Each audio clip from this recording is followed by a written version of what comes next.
Ысык-Көл облусунун Ысык-Көл районуна караштуу Каралдөбү айылынын тургуну классташым Курбум Дорбенова Гүлбарчанды 19-июнь 44 жашка толушу менен куттуктаймын.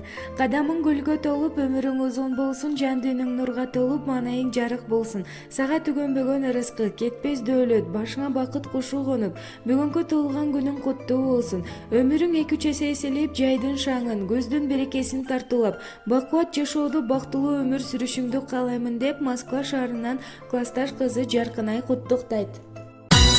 Жылмайышы ырырдасын бирге жашарып, жан дүйнөбүз аппак болуп бирге тазарып, жакшылыкты колдон келген дайым